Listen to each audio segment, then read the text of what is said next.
V4 മീഡിയ. നമ്മളിതുവരെ principle of ഇൻഹെറിറ്റൻസിന്റെ 2 ഭാഗങ്ങളാണ് ചെയ്തത്. ഇന്ന് അതിന്റെ തന്നെ 3-ാം ഭാഗമാണ് ഇന്നത്തെ വീഡിയോയിലുള്ളത്. 1ഉം 2ഉം ഭാഗങ്ങൾ കണ്ടാൽ മാത്രമേ ഈ ഭാഗം മനസ്സിലാവുകയുള്ളൂ. അപ്പോൾ അത് കണ്ടെന്ന് ഉറപ്പുവരുത്തുക. അപ്പോൾ തുടങ്ങാം. നമ്മൾ ഇന്നത്തെ ക്ലാസ്സിൽ മെൻഡൽസ് പ്രിൻസിപ്പിൾ അഥവാ ലോ ഓഫ് ഇൻഹെറിറ്റൻസ് ആണ് പരിചയപ്പെടുന്നത്. അദ്ദേഹത്തിന്റെ അല്ലെങ്കിൽ നമ്മൾ ഗ്രിഗർ മെൻഡലിന്റെ ഒബ്സർവേഷൻ അനുസരിച്ച് 3 ലോകളാണ് ഉള്ളത്. Law of dominance, law of segregation, law of independent assortment. Monohybrid ക്രോസിനെ ഒബ്സർവ് ചെയ്തിട്ട് അദ്ദേഹം 2 ലോകൾ കൊണ്ടുവന്നു. ലോ ഓഫ് ഡോമിനൻസും ലോ ഓഫ് സെഗ്രിഗേഷനും. ഡൈഹൈബ്രിഡ് ക്രോസിനെ ബേസ് ആക്കിയിട്ട് ലോ ഓഫ് ഇൻഡിപെൻഡന്റ് അസോർട്ട്മെന്റും കൊണ്ടുവന്നു. കഴിഞ്ഞ ക്ലാസ്സിൽ മോണോഹൈബ്രിഡ് ക്രോസ് എന്താണെന്നും അതെങ്ങനെയാണ് ചെയ്യുന്നതും നമുക്ക് മനസ്സിലായി. അപ്പൊ നമുക്ക് 1ാമത്തെ ലോയിലേക്ക് കടക്കാം. Law of dominance. അതിന് 3 സ്റ്റേറ്റ്മെന്റുകളുണ്ട്.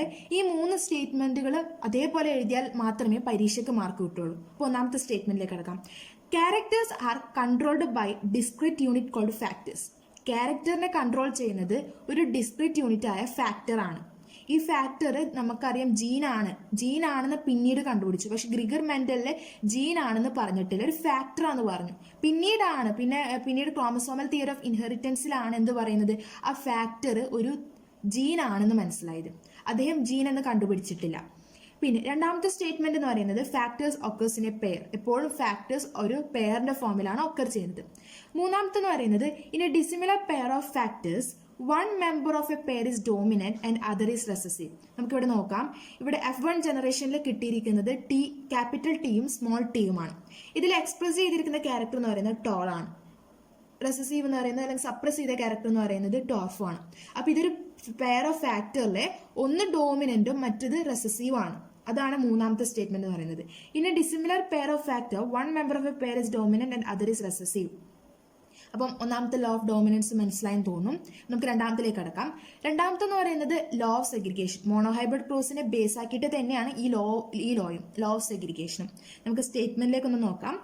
During gamete formation the factors of a character pair present do not mix each other but separate and segregate from each other such that a gamete receive only one of the two factors. നിങ്ങൾക്ക് മനസ്സിലായി. ഒന്നും കൂടി നോക്കാം. During a gamete ഫോർമേഷന്റെ സമയത്ത് നമ്മൾ gamete നോക്കൂ, നമ്മൾ ഇവിടെ മോണോഹൈബ്രിഡ് ക്രോസ് എന്ന് റഫായിട്ട് വരച്ച് വെച്ചിട്ടുണ്ട്. ഗാമേറ്റ് ഫോർമേഷന്റെ സമയത്ത് ഗാമേറ്റോടെ ഫോം ചെയ്തത് ഗാമേറ്റ് ഫോർമേഷൻ സമയത്ത് factors of a character pair present do not mix each other. നമ്മുടെ ക്യാരക്ടറിന്റെ പെയർ നമ്മുടെ ടോളിന്റെ ക്യാരക്ടർ പെയറാണ്, ഇത് ഡോർഫിന്റെ പെയറാണ്. അപ്പം the factors of a character pair present do not mix each other. ഇവർ മിക്സ് ആവുന്നില്ല. അല്ലെങ്കിൽ ഇത് നോക്കുന്ന നമുക്ക് ഇവിടുത്തെ ഗാമേറ്റ് നോക്കാം. ഈ ഗാമേറ്റ് നോക്ക്, ഇവിടെ ടോൾ ഉണ്ട്, ഡോർഫ് ഉണ്ട്. ഇവിടുത്തെ പാരന്റിന്റെ കേസിൽ ഫീമെയിൽ പാരന്റ് എന്ന് പറയുന്നത് ടോൾ ആണ്, പക്ഷെ ഇത് ഹെട്രോസൈഗസ് ടോൾ ആണ്. ഇതിൽ ടോൾ എന്ന് പറഞ്ഞ ക്യാരക്ടർ ഉണ്ട്, ഡോർഫ് എന്ന് പറഞ്ഞ ക്യാരക്ടർ ഉണ്ട്. പക്ഷെ ഗാമേറ്റിന്റെ ഫോർമേഷന്റെ സമയത്ത് ഇതും ഇന്റർമിക്സ് ചെയ്യുന്നില്ല. അതായത് ടോളും ഡോർഫും ഇന്റർമിക്സ് ചെയ്തിട്ട് ഒരു ഇന്റർമീഡിയറ്റ് കണ്ടീഷൻ വരുന്നില്ല. ടോൾ ആണെങ്കിൽ ടോൾ, ഡോർഫ് ആണെങ്കിൽ ഡോർഫ്. അപ്പം എന്ത് ചെയ്യും, ഇന്റർമിക്സ് ചെയ്യുന്നില്ല. Do not mix up each other. ഗാമേറ്റിന്റെ ഫോർമേഷൻ സമയത്ത് ഇത് മിക്സ് ചെയ്യുന്നില്ല. അത് എന്നിട്ട് ടോൾ ആയിട്ട് തന്നെ വരുന്നു, ഡോർഫ് ആയിട്ട് തന്നെ വരുന്നു. Such that a gamete receive only one of the to ഫാക്ടറിന്റെ പേരിൽ ഒന്ന് മാത്രമേ ഏതിലേക്ക് കിട്ടുന്നുള്ളൂ, ഗാമേറ്റിലോട്ട് കിട്ടുന്നുള്ളൂ. അതാണ് ഇത് ലോ ഓഫ് സെഗ്രിഗേഷൻ. മനസ്സിലായെന്ന് തോന്നുന്നു. നമുക്ക് ഒന്നുകൂടി സെന്റൻസ് പറയാം. During a gamete formation the factors of a character pair present do not mix each other.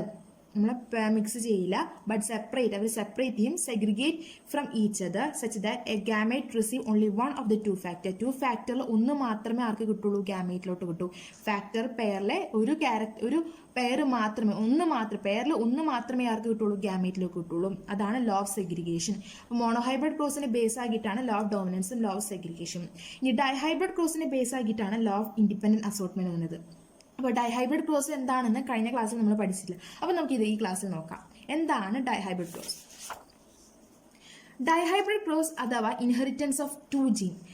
1 gene ആകുമ്പോൾ 1 ക്യാരക്ടർ ആണെന്ന് നമ്മൾ പഠിച്ചു കഴിഞ്ഞ ക്ലാസ്. അപ്പം 2 ജീൻ ആകുമ്പോൾ അതിന്റെ അർത്ഥം എന്താ, 2 ക്യാരക്ടർ വെച്ചിട്ടാണ് ഇവിടെ ക്രോസ് നടത്തുന്നത്. അതിനാണ് ഡൈഹൈബ്രിഡ് ക്രോസ് എന്ന് പറയുന്നത്. Cross between 2 parents differing in 2 pairs of contrasting character. 2 parents തമ്മിലുള്ള ക്രോസ് ആണ്. അവർ തമ്മിൽ അങ്ങനത്തെ ഡിഫറെന്റ് ആണ്, 2 ക്യാരക്ടറിൽ അവർ ഡിഫറെന്റ് ചെയ്യുന്നു. ഇവിടെ നമുക്ക് എക്സാമ്പിൾ എടുത്തിരിക്കുന്നത് പീ പ്ലാന്റ് തന്നെയാണ്. നമ്മൾ ഗ്രിഗർ ആണല്ലോ പരീക്ഷ നടത്തുന്നത്. അപ്പൊ ഗ്രിഗർ എടുത്തിരിക്കുന്നത് പീ പ്ലാന്റ് ആണ്. പീ പ്ലാന്റിന്റെ 2 ക്യാരക്ടർ ഏതൊക്കെ 2 ക്യാരക്ടറും സീഡ് ഷേപ്പും സീഡ് കളറും നമ്മൾ കഴിഞ്ഞ ക്ലാസ്സിൽ ഗ്രിഗർ മെൻഡലിന്റെ ക്യാരക്ടറും ട്രേറ്റും പീ പ്ലാന്റിന്റെ ക്യാരക്ടറും ട്രേറ്റും അതിൽ ഏതൊക്കെ ഡോമിനന്റ് ഏതൊക്കെ റെസസീവ് ആണെന്ന് നമ്മൾ കഴിഞ്ഞ ക്ലാസ്സിൽ പരിചയപ്പെട്ടു. അപ്പം സീഡ് കളറും സീഡ് ഷേപ്പും ആണ് പീ പ്ലാന്റിന്റെ രണ്ട് കോൺട്രാസ്റ്റിംഗ് ക്യാരക്ടറായിട്ട് ഡൈഹൈബ്രിഡ് ക്രോസിൽ ഗ്രിഗർ മെൻഡൽ എടുത്തത്. അപ്പോൾ cross between P plant with round shaped and yellow coloured seed and wrinkled shaped and green coloured seed.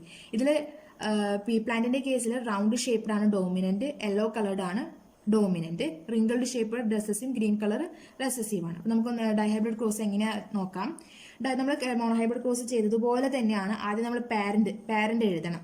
Parent എഴുതുമ്പോൾ നമുക്ക് പ്രത്യേകം ഇവിടെ 2 ക്യാരക്ടറുകൾ എടുത്തിരിക്കുന്നു. കഴിഞ്ഞ ക്ലാസ്സിൽ മോണോഹൈബ്രിഡ് ക്ലാസ്സിൽ ഒരു ക്യാരക്ടർ എടുത്തിട്ടുള്ളൂ, ടോൾ എന്ന് പറഞ്ഞ ക്യാരക്ടർ. അപ്പോൾ നമുക്ക് ഒരു ലെറ്റർ, ടോൾ എന്ന് പറഞ്ഞാൽ ടി എന്ന് പറഞ്ഞ ലെറ്റർ ഉണ്ടായിട്ടുള്ളൂ. പക്ഷെ ഇവിടെ നമുക്ക് എന്തായിരിക്കണം, 2 ക്യാരക്ടറുണ്ട്, 2 ലെറ്റർ റെപ്രസെന്റ് ചെയ്യണം. ഇതൊക്കെയാണ് നമുക്ക് റൗണ്ട് ഷേപ്പിനെ നമുക്ക് ആർ എന്ന് പറഞ്ഞ ലെറ്റർ കൊണ്ട് റെപ്രസെന്റ് ചെയ്യാം. കളർ എന്ന് പറഞ്ഞ ക്യാരക്ടറിന് വൈ എന്ന ലെറ്റർ കൊണ്ട് റെപ്രസെന്റ് ചെയ്യാം. ഇപ്പൊ നമ്മളിവിടെ റൗണ്ട് ആയതുകൊണ്ട് റൗണ്ട് ഡോമിനന്റ് ആയതുകൊണ്ട് ആർ എന്ന് പറഞ്ഞ ലെറ്ററിന് ക്യാപിറ്റൽ ആയിട്ട് കൊടുക്കാം. റിങ്കിൾഡ് ആയതുകൊണ്ട് ഇതിന് സ്മോൾ ലെറ്റർ ആയിട്ട് കൊടുക്കാം.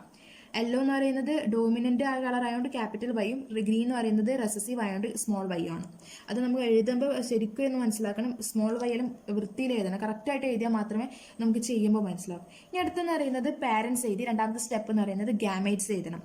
ഗാമേറ്റ്സ് എഴുതുമ്പോൾ ഇതിൽ നമ്മുടെ നേരത്തെ പഠിച്ചു, ഡിഫറെന്റ് ലെറ്റർ ആണെങ്കിൽ മാത്രമേ നമുക്ക് എന്ത് ആവശ്യമുള്ളൂ, 2 ഗാമേറ്റ് വേണ്ടി വരും. ഇതിൽ ഡിഫറെന്റ് ലെറ്റർ അല്ല, അപ്പോൾ ഒരു ഗാമേറ്റ് മതി.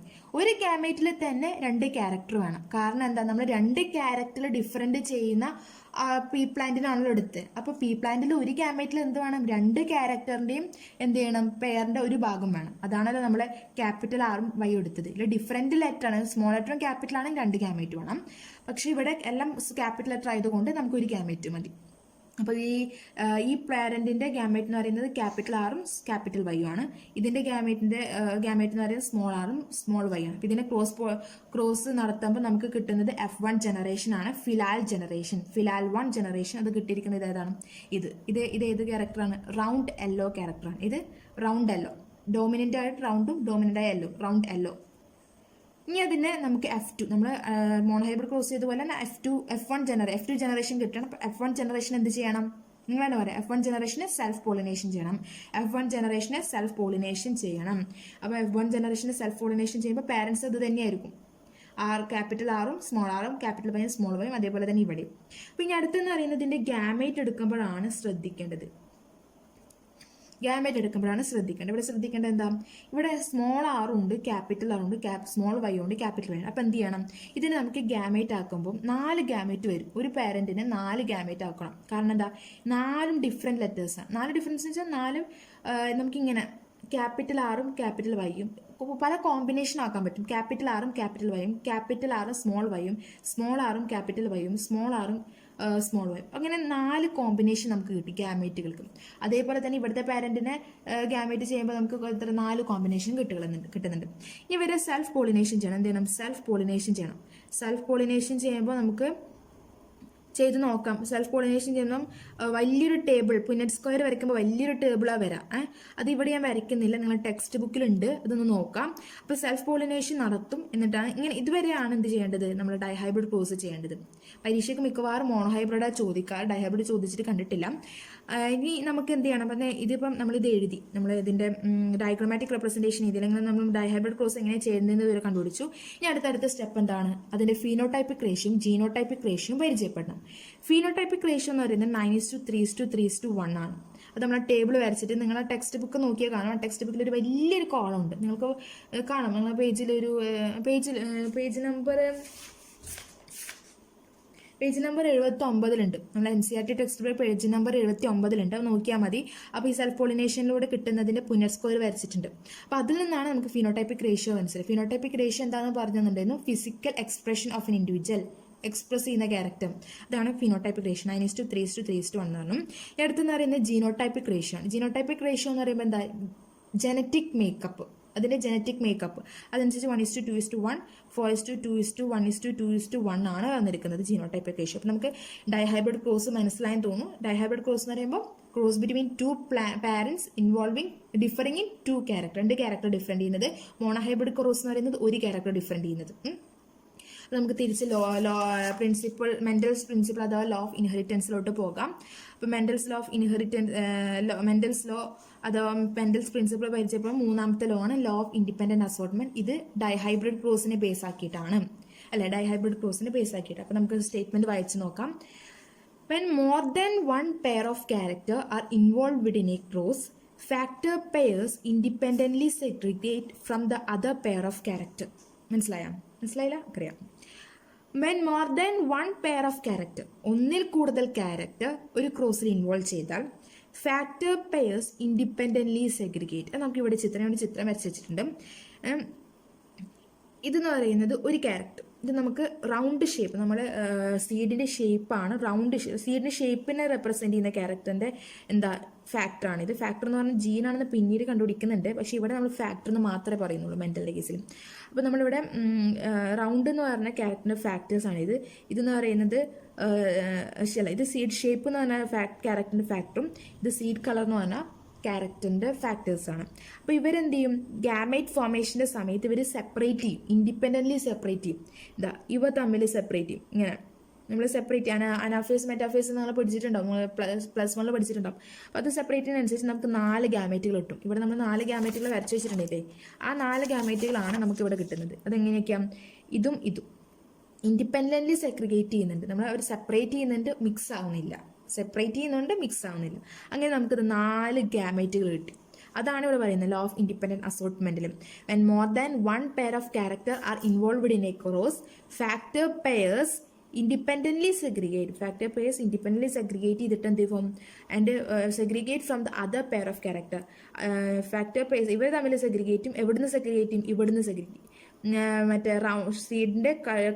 സീഡിൻ്റെ ഷേപ്പുള്ള ക്യാരക്ടർ പെയർ സെപ്പറേറ്റ് ചെയ്യും, അതേപോലെ തന്നെ ഈ 2 ക്യാരക്ടേഴ്സും സെപ്പറേറ്റ് ചെയ്യും, ഇൻഡിപെൻഡൻ്റ്ലി സെഗ്രിഗേറ്റ് ചെയ്യും, അതേപോലെ സെപ്പറേറ്റ് ചെയ്യും. അതാണ് ലോ ഓഫ് ഇൻഡിപെൻഡന്റ് അസോർട്ട്മെന്റ്. അപ്പോൾ നമുക്കൊന്നുകൂടി നോക്കാം. മെൻഡൽസ് പ്രിൻസിപ്പിൾ അഥവാ ലോ ഓഫ് ഇൻഹെറിറ്റൻസ് 3 ലോകളുണ്ട്. Law of dominance, law of segregation, law of independent assortment. Law of ഡോമിനൻസിന് 3 സ്റ്റേറ്റ്മെന്റ് എഴുതണം, എന്നാൽ മാത്രമേ പരീക്ഷയ്ക്ക് കിട്ടൂ. ലോ ഓഫ് സെഗ്രിഗേഷന് വേറെ പേരുണ്ട്, ലോ ഓഫ് പ്യൂരിറ്റി.